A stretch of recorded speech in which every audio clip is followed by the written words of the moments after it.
Welcome. This lesson is on electric potential due to point charges, which is a subtopic of electric potential and electric potential energy in Unit 18 Electric Fields. By the end of this lesson, you should be able to define electric potential at a point as the work done per unit positive charge in bringing a small test charge from infinity to the point. Use V equals Q over 4 pi epsilon 0 r for the electric potential in the field due to a point charge. Imagine a point charge positive Q produces an electric field around it. We call it the source charge. A positive test charge small q is placed at infinity.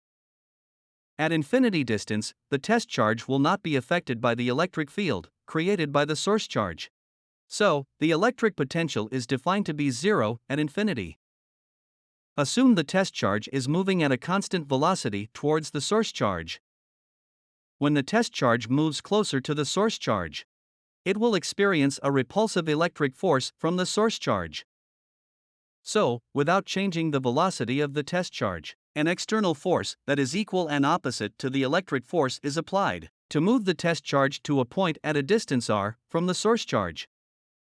The electric potential at a point is defined as the work done per unit charge in moving a small positive test charge from infinity to that point. Based on the definition of electric potential, the electric potential V can be written as the work done by the external force over the amount of charge carried by the test charge. The work done to move the test charge from one point to another is the area under the external force displacement graph, and the area under the curve can be calculated by doing a definite integral of the external force with respect to the displacement of the test charge.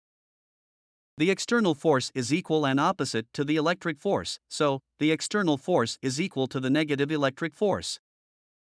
Apply Coulomb's law and solve the integral. We have work done by the external force equal to k times the product of the source charge and the test charge over r. Hence, the electric potential can be written as k times the source charge q over r.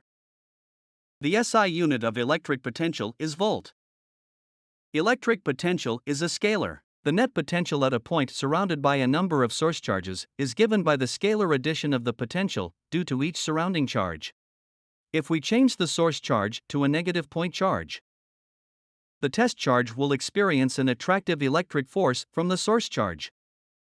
An external force is applied to move the test charge towards infinity at a constant velocity. Work is done on the test charge by the external force when moving the test charge to infinity. And more work is required to move the test charge closer to infinity.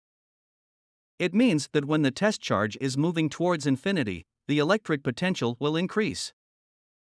An electric potential is defined to be zero at infinity. So, the electric potential due to a negative point charge must be negative. Hence, a negative charge contributes to negative potential values around it, while a positive charge contributes to positive potential values around it. So, when we use the equation V equal to k times q over r, to calculate the electric potential, the sign of the charge q must be included during the substitution of values.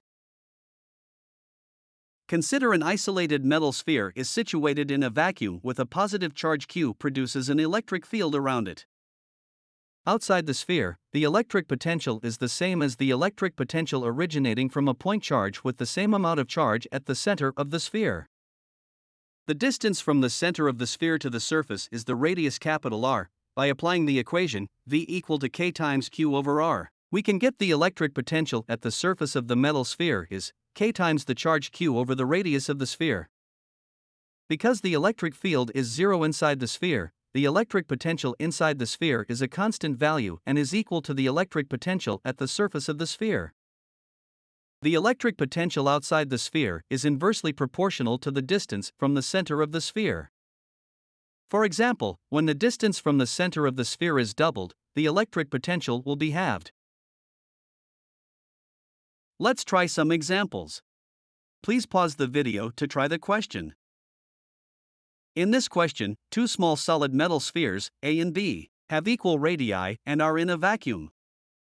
At point P, the electric potential is due to both spheres, A and B. Since the electric potential is a scalar, and both spheres carry positive charges, we can add both potentials directly. Recall that the electric potential outside a metal sphere is the same as the electric potential originating from a point charge with the same amount of charge at the center of the sphere. And the potential of a point charge is given by V equal to kq over r. Then, we apply the formula. Ra is the distance from point P to the center of sphere A, which is 5 centimeters. Rb is the distance from point P to the center of sphere B, which is 15 minus 5 centimeters and is equal to 10 centimeters. It's given in the question, the charge of sphere A is positive 3 picocoulomb, which is equal to 3 times 10 to the power of negative 12 coulomb. And the charge of sphere B is positive 12 picocoulomb, which is equal to 12 times 10 to the power of negative 12 coulomb. Convert the unit of Ra and Rb from centimeter to meter, and substitute the values into the equation. Calculate the electric potential at point P, which is 1.62 volts. We have come to the end of this lesson.